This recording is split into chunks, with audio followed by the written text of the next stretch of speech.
الحمد لله نحمده ونستعينه ونستغفره ونؤمن به ونتوكل عليه ونعوذ بالله من شرور أنفسنا ومن سيئات أعمالنا من يهده الله فلا مضل له ومن يضلله فلا هادي له وأشهد أن لا إله إلا الله وحده لا شريك له وأشهد أن محمدا عبده ورسوله أما بعد فإن خير الحديث كتاب الله وخير الهدي هدي محمد صلى الله عليه وسلم وشر الأمور محدثاتها وكل محدثة بدعة وكل بدعة ضلالة وكل ضلالة في النار. أعوذ بالله السميع العليم من الشيطان الرجيم. بسم الله الرحمن الرحيم. قاف والقرآن المجيد بل عجبوا أن جاءهم منذر منهم فقال الكافرون هذا شيء عجيب أإذا متنا وكنا ترابا ذلك رجع بعيد قد علمنا ما تنقص الله منهم وعندنا كتاب حفيظ بل كذبوا بالحق لما جاءهم فهم في أمر مريج أفلم ينظروا إلى السماء فوقهم كيف بنيناها وزيناها وما لها من فروج والأرض مددناها وألقينا فيها رواسي وأنبتنا فيها من كل زوج بهيج تبصرة وذكرى لكل عبد منيب. عن أبي هريرة رضي الله تعالى عنه قال قال رسول الله صلى الله عليه وسلم سبعة يظلهم الله في ظله يوم لا ظل إلا ظله إمام عادل وشاب نشأ في عبادة الله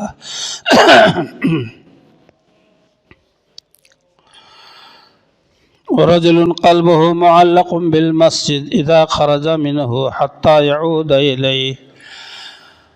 ورجل قلبه معلق في المساجد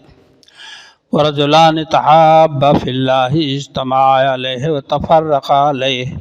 ورجل دعته امرأة ذات منصب وجمال فقال إني أخاف الله ورجل تصدق بصدقة فأخفاها حتى لا تعلم شماله ما أنفق يمينه ورجل ذكر الله خاليا ففاضت عيناه. بخاری اور مسلم کے حوالے سے ایک طویل حدیث جسے حضرت ابو ہریرہ رضی اللہ تعالیٰ عنہ نے روایت کی ہے کہ 7 قسم کے انسان جو نہایت ہی خوش نصیب سعادت مند قیامت کے دن ثابت ہوں گے، جنہیں اللہ تبارک و تعالیٰ اپنے عرش کے سائے میں سایہ دے گا. یوں تو روایت کے الفاظ ہیں فی ظلہ یوم لا ظل الا ظلہ، اللہ اپنے سائے میں سایہ دے گا جس دن کوئی سایہ نہ ہوگا. حضرات گرامی، قیامت کا بلاخیز منظر بسا اوقات آپ کے سامنے خطبات جمعہ میں آتے رہے ہیں کہ کیسے کیسے حالات پیش آئیں گے میدان محشر میں. سور پھونکنے سے لے کر اللہ کے سامنے حاضر ہونے تک بعض روایتوں میں آتا ہے کہ پسینوں میں لوگ شرابور ہوں گے، کوئی گھٹنے تک، کوئی کمر تک، کوئی سینے تک، یہاں تک کہ آگے بڑھ کر کے منہ کے اندر لگام کی شکل میں پانی بھر جائے گا نیچے سے اوپر تک، اور سورج سوا نیزے پر ہوگا۔ اس دن کوئی سایہ نہیں ہوگا کہ جہاں آپ بیٹھ کر آرام سکون حاصل کر لیں۔ اس حالت میں اللہ تبارک و تعالی اپنے کچھ نیک بندوں کو اپنے سائے میں سایہ جگا دے گا۔ وہ خوش نصیب انسان کون ہے؟ اللہ کے نبی جناب محمد الرسول اللہ صلی اللہ علیہ وسلم نے فرمایا، امام عادل، انصاف اور حاکم، انصاف اور بادشاہ، انصاف اور قاضی یا فیصلہ کرنے والے، جس کو ججمنٹ دینے کے لیے لوگ منتخب کر لیں، تو اس کی ذمہ داری ہے کہ وہ حق اور سچ بات بولے، انصاف کی بات بولے۔ انصاف کے معاملے میں تو اللہ نے یہاں تک ارشاد فرمایا کہ خواہ اپنے نفس کے خلاف گواہی دینی ہو تو تم اس کو صاف صاف واضح کر دو کہ ہاں ہماری یہ غلطی ہے، ہم نے یہ کام غلط کیا ہے، پھر تو آپ کی عزت بڑھ جائے گی، مقام آپ کا بڑھ جائے گا۔ تو امام عادل، انصاف اور امام، قاضی، حاکم، امیر، اللہ نے فرمایا لا یجرمنکم شنآن قوم علی الا تعدلوا اعدلوا هو اقرب للتقوی۔ تمہیں کسی قوم کی دشمنی ناحق بات پر آمادہ نہ کر دے کہ انصاف کا ہاتھ چھوڑ دو۔ دو آدمیوں میں جھگڑا ہوا، دو پٹیداروں میں مسائل اٹھ کھڑے ہوئے، تو آپ کہتے ہیں ہمارا ان سے آج کل تعلق خراب ہے، بات بولنے کی جب آئے گی تو آپ پش کہیں گے اس کا جس سے آپ کی دوستی ہے، اور اس چاہے ناحق بات ہو، اور حق بات آپ کو اگر کہنی ہے تو چاہے جتنا دشمن ہو آپ کا، وہ دشمنی آپ کو نہ ابھار دے کہ ہمارا ان کا نہیں پڑتا اس لیے ان کے موافق ہم کوئی بات نہیں بولیں گے۔ اعدلوا هو اقرب للتقوی، اللہ کہتا ہے تم انصاف کرو، تقوی سے زیادہ قریب تر بات ہے۔ انصاف کے باب میں آپ نے بارہا سنا، اللہ کے نبی صلی اللہ علیہ وسلم کے سامنے ایک مقدمہ آیا کہ فاطمہ یہودیہ نامی عورت نے چوری کی، جس کی سزا ہے ہاتھ کاٹ دینا۔ اسامہ بن زید رضی اللہ تعالیٰ عنہ کو لوگوں نے ثالث کے طور پر چنا۔ یہودیوں کی سازش آج بھی میرے طوفاں یم بیم دریا بدریا جو بجو، ان کی ساری سازشیں پوری کائنات میں چھائی ہوئی ہیں۔ اسامہ بن زید خادم رسول اللہ صلی اللہ علیہ وسلم کو بلایا اور کہا بھائی آپ سفارش کر دیجئے کہ ہاتھ نہ کاٹا جائے، کچھ معمولی سزا دے کر چھوڑ دیا جائے، بہت بڑے گھرانے کی لڑکی ہے۔ نبی صلی اللہ علیہ وسلم نے سنا، آپ غصے میں آ گئے اور فرمایا کہ لو سرقت فاطمہ بنت محمد لقطعت یدہا۔ سنو، اللہ کے حدود میں کوئی رعایت کسی کے ساتھ نہیں، اگر فاطمہ بنت محمد میری بیٹی نے چوری کی ہوتی تو میں اس کے ہاتھ کاٹ دیتا۔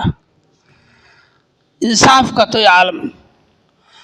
انصاف پر دنیا قائم ہے، ایک مستقل مضمون ہے، لیکن جو 7 قسم کے لوگوں کو اللہ کے نبی صلی اللہ علیہ وسلم نے بشارت دی ہے کہ عرش الہی کے سائے میں ہوں گے، ان سے متعلق یہ باتیں کرنی ہیں۔ اللہ کے نبی جناب رسول اللہ صلی اللہ علیہ وسلم نے فرمایا کہ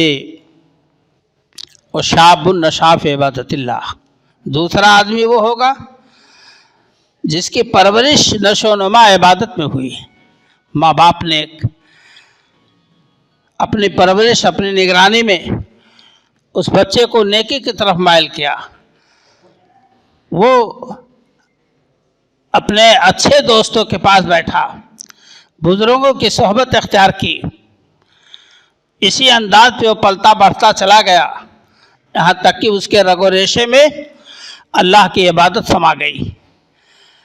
جھوٹ، مکر و فریب، شہوت رانی اور دنیا کے لہو و لعب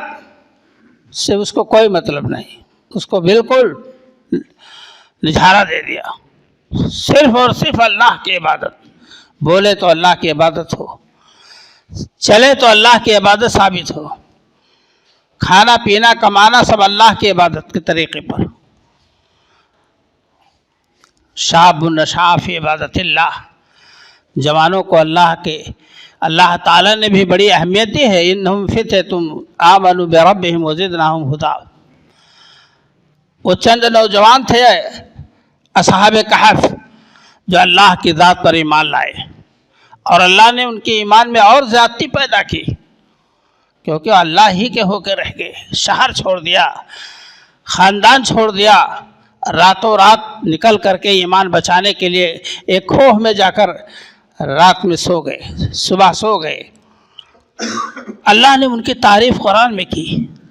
کتنے سالوں کے بعد، 17 سال کے بعد اللہ تعالیٰ نے ان کی تعریف کی۔ انہم فتیۃ آمنوا بربہم وزدناہم ھدی۔ میرے دوستوں اور بھائیوں، جوانی بگاڑ اور بناؤ دونوں کا وہ وقت ہوتا ہے، یہی جاگنے کا وقت ہے، یہی نیند کا زمانہ۔ جوان جاگ جائے تو جاگ جائے، قوم کے کایا پلٹ ہو جائے، اور سو جائے تو سو جائے۔ کسی قوم کی ریڑھ اور مضبوطی یہ جوان ہوا کرتے ہیں۔ جوانوں کے حالات سیرت صحابہ میں موجود ہیں، تو اللہ کے رسول صلی اللہ علیہ وسلم نے فرمایا، جس جوان نے اپنی جوانی عبادت میں گزاری، اللہ تعالیٰ قیامت کے دن 5 چیزوں کا سوال کرے گا کہ عن عمرہ فیما افناہ، پوری زندگی بتاؤ کہاں گزاری، فنا کی۔ وعن شبابہ فیما ابلاہ، جوانی کو خاص طور سے بتاؤ کہاں اس کو برباد کیا، کہاں اس کو صرف کیا، خرچ کیا، کیسے جوانی گزاری خاص طور سے۔ میرے دوستوں اور بھائیوں، اللہ کے سامنے جانے سے پہلے ہم اللہ کے نبی صلی اللہ علیہ وسلم کے ارشادات، فرمودات عالیہ کو اپنے سامنے رکھیں، ایک ایک پل کی خبر اللہ کے رسول صلی اللہ علیہ وسلم نے ہم کو دے دی ہے۔ تو جوانی کی عبادت بہت ہی اہم چیز ہے۔ میرے دوستوں اور بھائیوں، ہم اور آپ اس جوانی کو یوں ہی بیکار نہ جانے دیں۔ وقت آتا ہے بڑھاپے کا، جس کو اللہ تعالیٰ نے عمر طویل دی، عمر دراز دیا۔ چل چلاؤ کا وقت آیا، قبر کی منزل قریب ہے، موت صدا دے رہی ہے۔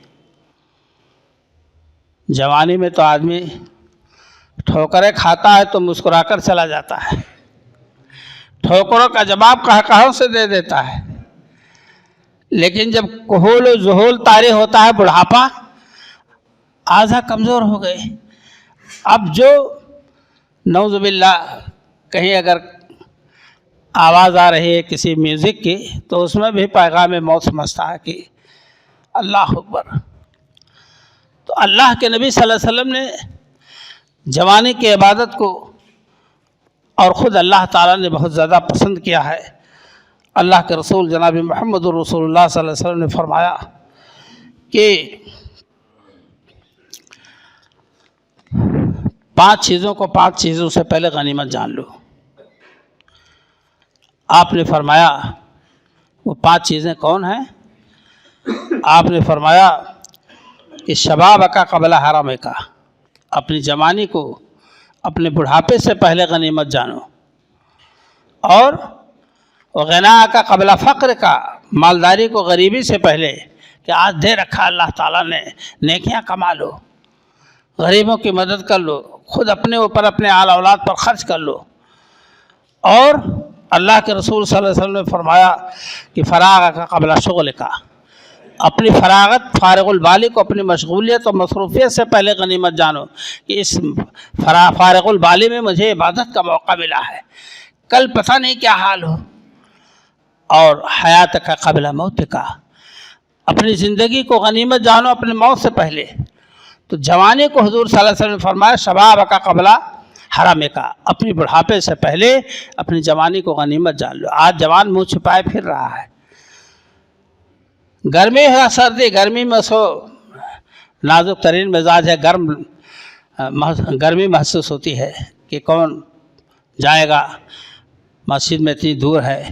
جاڑے میں سردی محسوس ہوتی ہے، گھر میں الاؤ جل رہا ہے، ہیٹر چل رہا ہے، آرام کے مزے کی نیند سو رہے ہیں۔ میرے دوستوں اور بھائیوں، ایک ایک پل کا حساب اللہ تعالیٰ لے گا، اور اللہ کے نبی صلی اللہ علیہ وسلم نے فرمایا کہ رجل قلبہ معلق بالمسجد، ایک وہ نوجوان یا ایک وہ انسان آدمی جس کا دل مسجد میں لٹکا ہو، اذا خرج منہ حتی یعود الیہ، جب مسجد سے نکلا نماز پڑھ کر کے، جیسے جمعہ پڑھ کے نکلا تو اس کا دل لٹکا ہوا ہے مسجد میں، جھکا ہوا ہے اسی طرف، دھیان لگا ہوا ہے کہ کب اذان ہو جائے عصر کی اور خدا نخواستہ ہم نہ سن پائے تو جماعت چلی جائے۔ ضرور کشٹ ہے، آپ کو مشکل لگ رہا ہے، ہم کو لگ رہا ہے، لیکن انہی مشکلات کو جھیلنے کا نام اللہ کی رضا مندی کی جستجو اور تلاش ہے۔ تو وہ آدمی جس کا دل مسجد میں لٹکا ہو، جب وہ مسجد سے نکلے تو دوبارہ واپس آنے کی فکر ہو۔ الحمدللہ ہیں جو لوگ اللہ کے بندے، ان کی 99% کہہ لیجیے 100% یہ کوشش ہوتی ہے کہ ہماری نماز جماعت نہ چھوڑنے پائے، اور ہمارا نوجوان یہ مسلمان اہل حدیث ابھی مسجد سے نکلے گا تو ایک ہفتے کے بعد پھر آئے گا۔ یہ ہے اس کا تعلق مسجد سے۔ انما یعمر مساجد اللہ من آمن باللہ وبالیوم الآخر واقام الصلاۃ وآتى الزکوٰۃ، اللہ کی مسجد کو آباد کرتے ہیں، مساجد کو اللہ کے بندے جو اللہ پر ایمان لائے، آخرت پر ایمان لائے، نماز قائم کیا، زکوٰۃ ادا کی، وَلَمْ يَخْشَ إِلَّا اللَّهَ، سوائے اللہ کے کسی کا خوف نہیں انہیں۔ آپ نے مسجد کو کہاں آباد کیا؟ ضرورت پڑی تو آپ نے 1500 چندہ دے دیا، بس آپ چھٹی پا گئے، ذمہ داری کا بوجھ اپنے کندھوں سے آپ کے اتر گیا گویا کی۔ حاضرین گرامی، اللہ تعالیٰ کے کلام کو سننے کے بعد، نبی اکرم صلی اللہ علیہ وسلم کے ارشاد ذات گرامی کو سننے کے بعد، اور آپ کے کان پر جوں بھی نہ رہیں گے، یہ افوات نہیں ہے، لغویات نہیں ہیں،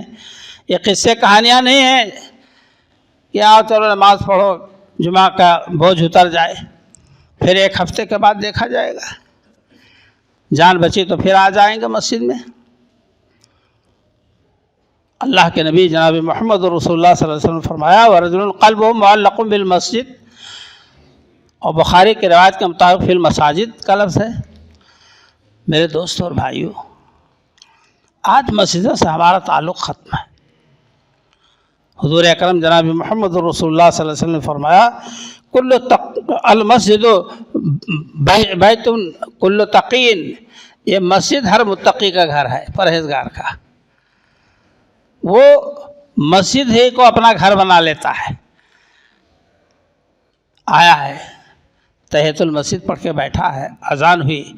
پھر سنتیں پڑھتا ہے، فرض پڑھتا ہے، پھر نوافل پڑھتا ہے، تسبیحات پڑھتا ہے، زیادہ تر عبادات میں وقت گزارتا ہے مسجد میں۔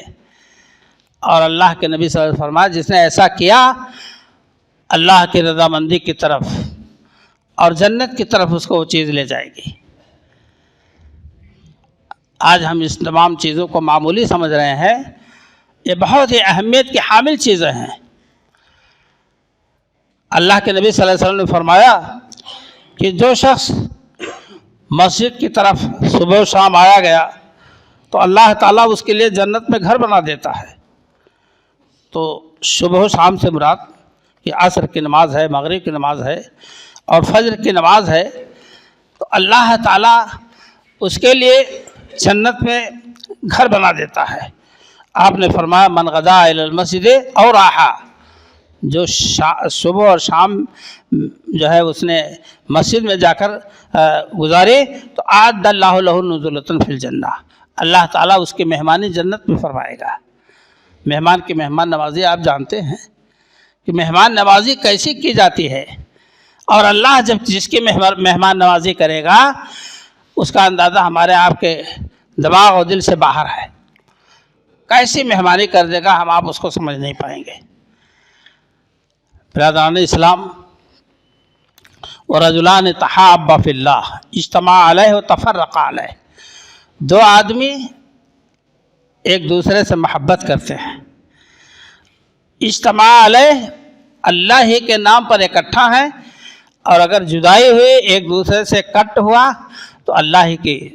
خاطر ہمارے آپ کے تعلقات دینی بنیاد پر ہیں، محبتیں قائم ہیں۔ جہاں دیکھا میں نے کہ آپ بے دینی کی راہ پر جا رہے ہیں، ہم نے آپ کا راستہ یا آپ نے ہمارا تعلق ختم کر لیا۔ ایک مومن کی پہچان ہے تحابا فی اللہ اجتماع علیہ تفرقا علیہ۔ حضور اکرم صلی اللہ علیہ وسلم، حضور اکرم صلی اللہ علیہ وسلم سے ایک شخص نے اللہ کے رسول صلی اللہ علیہ وسلم کے صحابی رضی اللہ عنہ نے پوچھا متی الساعہ، اللہ کے رسول صلی اللہ علیہ وسلم قیامت کب آئے گی؟ آپ نے فرمایا ما اعددت لہا، تیری تیاری کیا ہے اس کے لیے جو پوچھ رہا ہے؟ ایسے بھیانک چیز تو پوچھ رہا ہے قیامت، تو اس کے لیے تیری تیاری کیا؟ اس نے عرض کیا ہے اللہ کے رسول صلی اللہ علیہ وسلم، نہ کوئی زیادہ نماز ہے، نہ کوئی زیادہ روزہ ہے، تواضع، ان کے ساری عاجزی ظاہر کیا۔ بھلا صحابہ کرام کتنے اللہ کے بندے تھے، کس قدر تھے وہ، اس کو آپ سوچئے۔ وہ کہہ رہے اللہ کے رسول صلی اللہ علیہ وسلم کوئی بہت زیادہ تو نہیں ہے، ولیکن احب اللہ و رسولہ، مگر میں اللہ اس کے رسول سے محبت کرتا ہوں۔ آپ نے فرمایا کہ المرء مع من احب، میرے بھائی میرے ساتھی سن لو، انسان قیامت کے دن اس کے ساتھ ہوگا جس سے اس کی محبت ہے۔ صحابہ کرام اس حدیث کو سننے کے بعد رضی اللہ تعالیٰ عنہم پھولے نہیں سماتے تھے، اس لیے کہ ان کے رگ و ریشے میں دل و دماغ میں اللہ کے رسول صلی اللہ علیہ وسلم کی محبت بالکل بھری ہوئی تھی، محبت پروئی ہوئی تھی۔ شاخ گل میں جس طرح باد سحر گاہی کا نم، ایسی محبت صحابہ کرام بہت خوش ہوئے اس جملے مبارکہ سے کہ انسان اس دن قیامت کے دن اس کے ساتھ ہوگا جس کے ساتھ اس کی محبت ہوگی، اور جس کی محبت ہوتی ہے اس کے ہر طرز و ادا کو اپناتا ہے، جس سے محبت ہوتی ہے اس کے ہر طرز و ادا کو اپناتا ہے۔ بے نمازی ہے تو وہ فرعون کا، قارون کا، حامان کا، ابی ابن خلف کا، ان کا طرز اختیار کرتا ہے۔ مارو نماز روزہ، ارے چھوڑو جی، یہ گھمنڈ و غرور کا سودا اس کے سمایا ہوا ہے۔ اور جو اللہ کے رسول صلی اللہ علیہ وسلم سے محبت کرتے ہیں وہ نبی صلی اللہ علیہ وسلم کے ساتھ جنت میں۔ آپ نے فرمایا من احب سنتی فقد احبنی، جس نے میری سنت سے محبت کی اس نے مجھ سے محبت کیا، ومن احبنی کان معی فی الجنہ، اور جس نے مجھ سے محبت کی وہ جنت میں میرے ساتھ ہوگا۔ اللہ کے رسول صلی اللہ علیہ وسلم نے ارشاد فرمایا، آپ نے فرمایا کہ ایک شخص مغرب میں، ایک شخص مشرق میں، ایک مغرب میں، اور ایک دوسرے کو دیکھا نہیں ہے لیکن محبت ہے۔ یہ محبتیں ان کی اللہ کی خاطر، من احب للہ وابغض للہ واعطى للہ ومنع للہ فقد استکمل الایمان، جس نے اللہ کے لیے محبت کی، جس نے اللہ کے لیے دشمنی کی، جس نے اللہ کی خاطر اللہ کی راہ میں دیا کہ اللہ راضی ہو جائے، اور جس نے اللہ ہی کی وجہ سے روک لیا تو اس نے ایمان مکمل کر لیا۔ آپ صلی اللہ علیہ وسلم نے فرمایا کہ ایک مشرق میں ایک مغرب میں، اور دونوں نے ایک دوسرے کو نہیں دیکھا ہے، محبتیں ہیں۔ امام بخاری کو، امام مسلم کو، صحابہ کرام کو، خلفائے راشدین کو، بدرین کو، اصحاب احد کو، اور خود رسول اکرم صلی اللہ علیہ وسلم کو ہم نے اپنی آنکھوں سے نہیں دیکھا ہے، لیکن محبتیں ہیں، دل و جان سے محبتیں ہیں۔ اللہ قیامت کے دن دونوں کو اکٹھا کر دے گا، اس مشرق والے کو مغرب والے کو، کہ لے بھیا تمہارے دونوں جنے بیٹھو، آؤ تم آپس میں ایک دوسرے سے محبت کرتے تھے جبکہ ایک دوسرے کو دیکھا نہیں تھا، ان کی عبادات، ان کے تقوی پرہیزگاری سن کر کے ایک دوسرے سے محبت کرتے تھے۔ رجلان تحابا فی اللہ اجتمع علیہ وتفرق علیہ، اللہ کے رسول جناب محمد رسول اللہ صلی اللہ علیہ وسلم نے فرمایا کہ ایک وہ آدمی عرش الہی کے سائے میں جگہ پائے گا، رجل دعت امرات ذات حسب منصب و جمال فقال انی اخاف اللہ، ایک وہ آدمی پاکیزہ پاک باز انسان جس کو کسی اونچے خاندان کی حسب و نسب والی عورت نے، جو حسن کا پیکر ہے، ذات منصب و جمال، خوبصورتی بھی ہے اور اونچے خاندان کی بھی ہے، اور خود وہ بلا بھی رہی ہے آدمی کو، اور اس نے کیا کہا، انی اخاف اللہ، میں اللہ سے ڈرتا ہوں۔ بھائی اس نازک گھڑی میں جہاں ایمان بچانا مشکل ہو، وہاں اللہ کا بندہ جس کے دل کے اندر خوف خدا ہے، ایک حوالہ دیتا ہے، انی اخاف اللہ، اس برے کام سے میں پناہ مانگتا ہوں، مجھے اللہ کا خوف ہے۔ حضرت یوسف علیہ السلام کا واقعہ آپ کے سامنے، وراودته التي هو في بيتها عن نفسه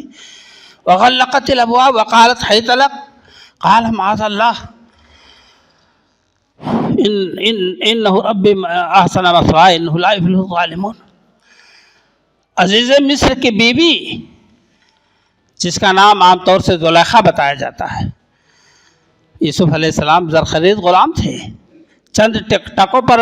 لے جا کر کے کنویں سے نکال کر قافلہ والوں نے مصر کے بازار میں بیچا تھا، وہ غلام تھے عزیز مصر کے بیوی اور عزیز مصر کے، جہاں چاہے بھائی آرڈر کا وہاں رکھو، وہاں لاؤ، یہ کرو وہ کرو۔ غلام ایسے ہوتا ہے، مزدور ایسا نہیں ہوتا ہے، مزدور کا ٹائم فکس ہوتا، اپنا کام کیا چل دیا، اور غلام راتوں دن کھڑا ہے۔ لے گئی اندر، وغلقت الابواب، دروازے بند کرتی گئی، اور جب آخری حد پر پہنچ گئی تو کہا ہے تلک، میں تمہارے لیے حاضر ہوں، یہ عزت یا آبرو، آؤ مزے لوٹو زندگی کے۔ اللہ اکبر، قال معاذ اللہ انہ ربی احسن مثوایا، کہا اللہ کی پناہ، میں اس کام سے دور قطعاً نہیں، اللہ پناہ، انہ احسن مثوایا، چاہے اللہ ہی کو مان لیں آپ کہ اس نے میرا ٹھکانہ بہت اچھا دیا، یا بادشاہ مصر نے ان کو بڑی عزت دی، اور اس کے بعد ہم خیانت کریں اپنے مالکہ کے ساتھ، میرے بس باہر۔ وہاں سے بھاگ نکلے، قصہ لمبا ہے، سورہ یوسف اٹھا کے دیکھیے، پاک دامنی کی ایک مثال ہے۔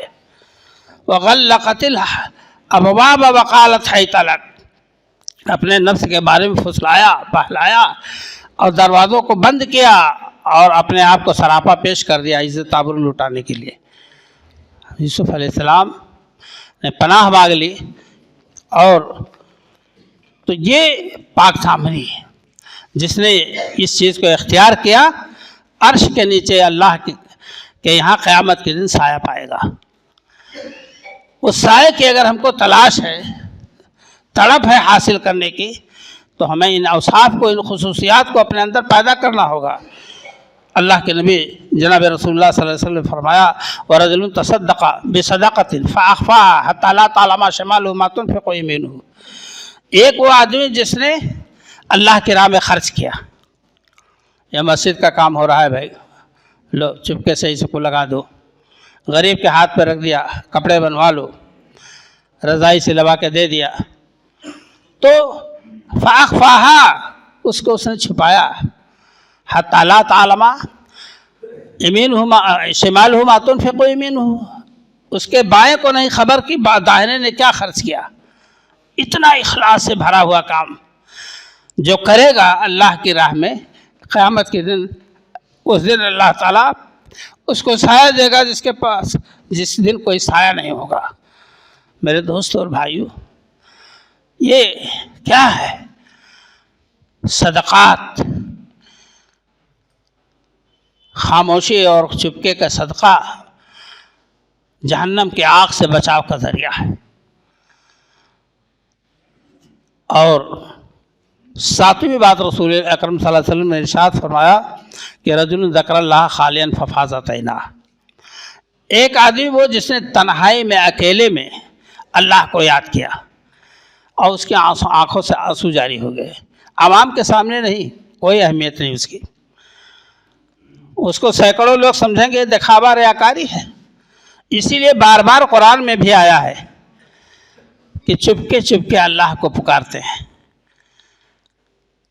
کاف ہا یا عین صاد ذکر رحمت ربک عبدہ زکریا اذ نادی ربہ نداء خفیا،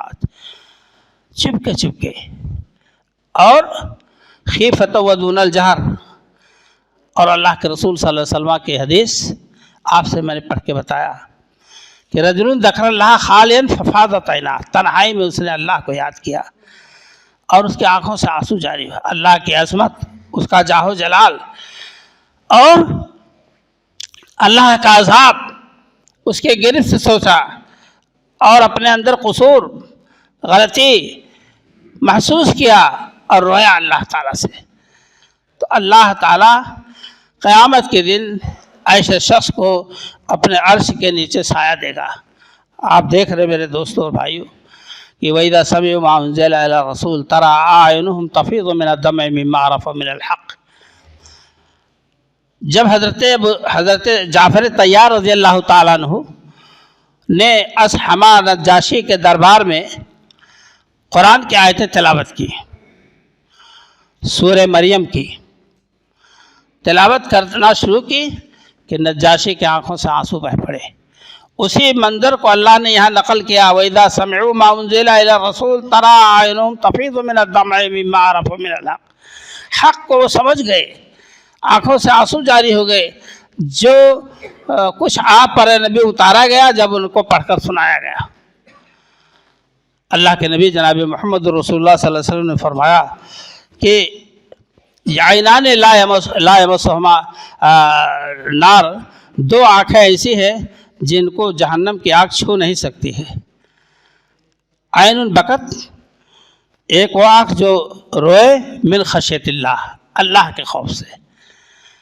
اللہ کے خوف سے جو روئے آنکھ، وہ آنکھ جہنم کے آگ سے محفوظ رہے گی۔ اور دوسری آنکھ کیا ہے کہ وعین باتت تحرس فی سبیل اللہ، اور دوسری آنکھ وہ ہوگی جو لشکر اسلام کی حفاظت میں رات گزارے، پہرہ داری کرے اور دیکھتا رہے کہ کوئی دشمن تو نہیں کہیں سے آ رہا ہے کسی جانب سے۔ یہ دو آنکھیں جہنم کی آگ سے آزاد ہیں۔ اللہ کے رسول صادق و مصدوق صلی اللہ علیہ وسلم نے ارشاد فرمایا۔ میرے دوستوں اور بھائیوں، ہم کو تو آپ کو ہم سے کب پیار ہے، ہاں نیت تمہیں پیاری ہے اور تم ہی کہہ دو کہ یہ آئین وفاداری ہے۔ آج ہم کو ہماری نیند اتنی لمبی رات میں بھی نہیں پوری ہوتی، ہم اتنے گئے گزرے ہیں کہ رضائی اور لحاف اور اس کے ساتھ جو بھی اوڑھنے والے اس کو پھینک نہیں سکتے دنیا کے آرام اور آشائش کے لیے، اور جو آخرت کا آرام اور آشائش اور راحت و سکون باقی رہنے والی ہے اس پر، اس کی تلاش اور طلب، اس کی جستجو کے لیے ہمارے اندر کوئی جذبہ نہیں ہے۔ میرے دوستوں اور بھائیوں، ہم اور آپ آیات مبارکہ، احادیث مقدسہ کے ذریعہ ہم نصیحت حاصل کریں۔ ان ابواب میں، ان تمام 7 باتوں میں بہت سی باتیں احادیث میں، صحابہ کرام کی زندگی میں، رسول اللہ صلی اللہ علیہ وسلم کے اسوہ مبارکہ میں بہت زیادہ ہے۔ ایک ایک مضمون کم سے کم 1 گھنٹہ بیان کیا جائے تو وہ سامنے کچھ کھل کر کے بات آ جائے۔ امام عادل پر، رجل شاب پر، رجل قلبہ معلق بالمساجد پر، ان تمام عناوین پر 1 گھنٹہ ٹائم لگا کر بولا جائے تب تھوڑا حقیقت کھل کے سامنے آ جائے گی۔ میں نے حدیث کا ترجمہ کیا ہے اور جو کچھ ہو سکا اللہ کی توفیق سے کچھ حوالے جات یاد رہے تو میں نے اس کو بھی پیش کیا، شاید کہ اتر جائے کسی دل میں میری بات۔ اللہ تعالیٰ سے دعا ہے کہ رب کائنات ہم تمام لوگوں کو ایمان و عمل کی توفیق سے مالا مال فرمائے، اور جو باتیں قرآن و حدیث کے حوالے سے کہی گئی ہیں اللہ تعالیٰ ان تمام باتوں کو عملی جامہ پہنانے کی توفیق عطا فرمائے۔ اے اللہ جو بیمار ہیں انہیں شفا عطا فرما، اور جو دنیا سے جا چکے اللہ ان کے قبروں کو نور سے معمور فرما، اور جو مسلمان بھائی ہمارے دنیا کے کسی گوشے میں پریشان حال ہے، مظلوم ہیں، ستائے ہوئے ہیں اور پریشانیوں اور مختلف حالات سے گزر رہے ہیں، مشکلات سے گزر رہے ہیں، اللہ تعالیٰ ان کے مشکلات کو آسانیوں میں تبدیل فرما، آمین، تقبل یا رب العالمین۔